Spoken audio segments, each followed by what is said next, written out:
Sumainyo ang Panginoon. at sumaiyo rin. Ang mabuting balita ng Panginoon ayon kay San Juan. Papuri sa iyo, Panginoon. Noong panahong iyon, habang nakahilig kasama ng kanyang mga alagad, nagugulumihanang sinabi ni Jesus, "Tandaan ninyo, ako'y ipagkakanulo ng isa sa inyo." Nagkatitigan ang mga alagad. Hindi nila alam kung sino ang kanyang tinutukoy. Ang alagad na minamahal ni Jesus ay nakahilig, nakalapit niya. Kinalabit siya ni Simon Pedro at sinabi, "Itanong mo kung sino ang tinutukoy niya." Kaya humilig siya sa dibdib ni Jesus at itinanong, "Panginoon, sino po ba ang tinutukoy ninyo?" Sumagot si Jesus, "Ang ipagsasawsaw ko ng tinapay, siya na nga." At nang maisawsaw ang tinapay, ibinigay niya ito kay Judas na anak ni Simon Iscariote. Nang matanggap na ni Judas ang tinapay, si Satanas ay pumasok sa kanya. Sinabi ni Jesus, "Gawin mo na ang gagawin mo." Ngunit isa man sa mga kasalo niya ay walang nakaalam kung bakit niya sinabi ito. Sapagkat si Judas ang nag-iingat ng kanilang salapi, inakala nilang pinabibili siya ni Jesus ng kinakailangan sa pista o kaya'y pinaglilimos sa mga dukha. Nang makain na ni Judas ang tinapay, siya'y umalis. Gabi na noon. Pagkaalis ni Judas ay sinabi ni Jesus, "Ngayoy mahahayag na ang karangalan ng Anak ng Tao at mahahayag din ang karangalan ng Diyos sa pamamagitan niya. At kung mahayag na ang karangalan ng Diyos, ang Diyos naman ang maghahayag ng karangalan ng anak at gagawin niya ito agad. Mga anak, kaunting panahon na lamang ninyo akong makakasama.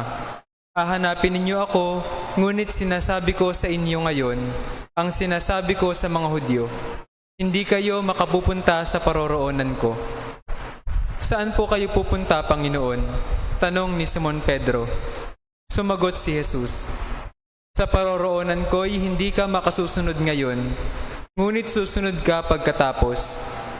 "Bakit po hindi ako makasusunod sa inyo ngayon?" tanong ni Pedro. "Buhay ko may iaalay ko dahil sa inyo." Sumagot si Jesus, "Iaalay mo ang iyong buhay dahil sa akin? Tandaan mo, bago tumilaok ang manok, maikatlo mo akong itatakwil." Ang mabuting balita ng Panginoon. Pinupuri ka namin, Panginoong Hesukristo.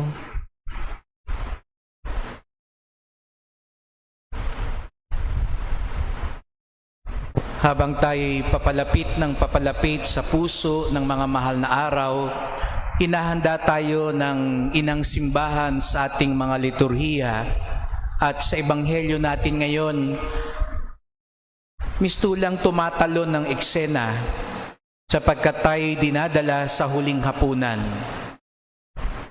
Para bagang anticlimactic ang ebanghelyo natin ngayon sapagkat hindi ito sequential na ano yung nangyari ng Martes Santo, bagkus ang ipinapakita sa atin ay ang nangyari nung Huwebes Santo ng gabi ng huling hapunan. Ngunit ito'y may dahilan upang lalong makatulong sa ating magnilay habang sinusuri natin ang ating mga sarili, lalo na tayong nagsasabing mga alagad tayo ni Kristo, mga kaibigan tayo ni Jesus. Natitiyak ko naman po, lahat tayo ngayon dito, sasabihin natin, alagad ako ni Jesus, kaibigan ako ni Jesus. Sa ebanghelyo natin ngayon, dalawang kaibigan ni Jesus ang ipinakita sa atin, si Judas at si Pedro. Pareho silang nagkamali. Pareho silang inaasahan sanang maging tapat, ngunit tinalikuran, itinakwil, itinatwa si Jesus. Ngunit alam natin sa bandang huli, si Judas lamang ang ating mas lubos na kinawaan sapagkat si Pedro ay nakabawi pa.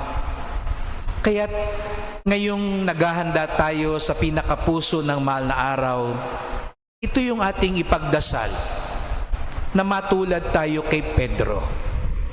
Si Judas at si Pedro, sabi ko nga po, parehong nagkamali. Ngunit si Judas, ang kanyang pagkakamali ay nauwi sa kabuktutan. Magkaiba raw po yung pagkakamali, yung kamalian at kabuktutan. Yung kamalian ay kadalasan at sana ganun tayo. Dahil wala naman no sa atin dito magsasabing wala akong kasalanan. Tandaan nyo, sabi ni San Juan, ang taong nagsasabing wala akong kasalanan, sinungaling. Kahit si Bishop ho, may kasalanan din. Kahit yung pinaka mabait, kaya nga naalala nyo si Papa Francisco, nung tinanong siya, how would you describe yourself?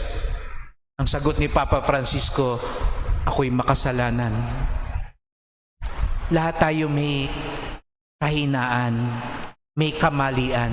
Si Pedro, sabi niya, Lord, ano man ang mangyari, walang iwanan. Iaalay ko ang buhay ko sa iyo. Pero mabilis pa sa 4 ay kinain niya yung salita niya. Nagkamali siya dahil mahina siya. Pero ano ang pagkakaiba nila kay Judas? Si Judas, hindi lang siya may kahinaan, may kabuktutan. Bakit? Dahil si Pedro, hindi naman niya pinlano yung kanyang pagkakamali. Di ba? Sana ganun tayo. Hindi mo pinaplano yung pagkakamali mo. Sabi mo, magiging tapat ako. Kaso nung natukso ka, bumigay ka. Sasabihin mo siguro, magpapakabait ako, magpapasensya ako. Pero siguro sa init ngayon ng panahon, biglang nag-init ang ulo mo, nagalit ka. Yun yung kamalian. Yun yung kahinaan. Katulad na nangyari kay Pedro. Ang tapang-tapang, nung naharap na, katulong pa nga lang na dalagita yung kaharap niya, bumigay agad. Pero lahat naman ho tayo dumadating sa puntong iyon. Siguro sabi mo, magsisimba ako. Biglang paglabas mo ng bahay, sumalubo yung napakalakas na init. Wag na lang, umatras ka. Kahinaan, maaring pwedeng itawag doon. Pero ang kabuktutan, katulad ng nangyari kay Judas, hindi agad-agad. Pinagplanuhan niya talaga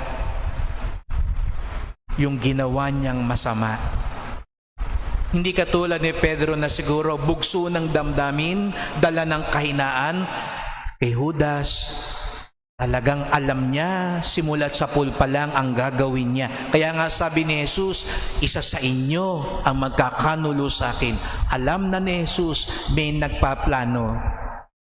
Ingat po tayo, pag pinagpaplanuhan na natin ang isang masamang bagay, hindi na ho yung kahinaan, hindi na yung kamalian, kabuktutan na po yan. At ang ikalawang elemento ng kabuktutan, ayaw mo nang magsisi. Ayaw mong aminin. Si Pedro, nagkamali, may kahinaan, pero may pagsisisi. May pagbabalik loob. May kagustuhang magbagong buhay. Si Judas, umiyak nga siguro siya. Hindi natin alam, nang hinayang ba? Nagsisi? Pero hindi siya bumalik sa Diyos. Hindi niya hinangad na meron pa sanang kinabukasan pang maaring mag-antay sa Kanya. Kaya nga't hindi naging buo ang kanyang pagsisisi. Dahil ang tunay na nagsisisi, hindi lang niya pinangihinayangan yung ginagawa niya. Alam niya, maaari pa rin siyang bumangon at magbago. Mga kapatid, ito yung ating ipagdasal. Lahat tayo may kahinaan. Kaya nga nadagukan natin ang ating dibdib kanina at sabi natin, kaawaan niyo po kami. Huwag nawa na humantong sa kabuktutan ang ating kamalian at kahinaan. Huwag nawang humantong na nagkakasala tayo hindi dahil na lang sa kahinaan, kundi alam na natin, pinagpaplanuhan na natin at inaabangan na natin ang gagawing mali. Huwag po sana.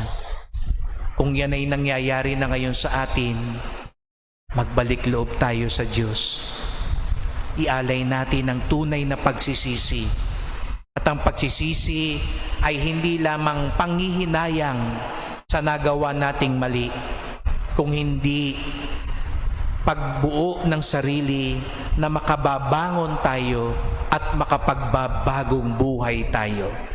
Sapagkat yun ang patuloy na inaalok sa atin ng Diyos. Kung meron mang gustong sabihin sa atin ngayon ng Panginoon natin, kung naririnig natin minsan, habang may buhay, may pag-asa, ngayon naman gustong iparinig sa atin, habang may awa, may pag-asa. Habang may awa, may pag-asa. At hindi tayo nawawalan ng pag-asa katulad ng nangyari kay Pedro, hindi katulad ni Judas, sapagkat alam natin, hindi nauubusan ng awa si Jesus. Habang may awa, may pag-asa. Kaya't bagamat may kamalian at kahinaan tayo, makababangon tayo muli, makapagpapatuloy tayo muli, sapagkat lubhang maawain ang Diyos. Amen.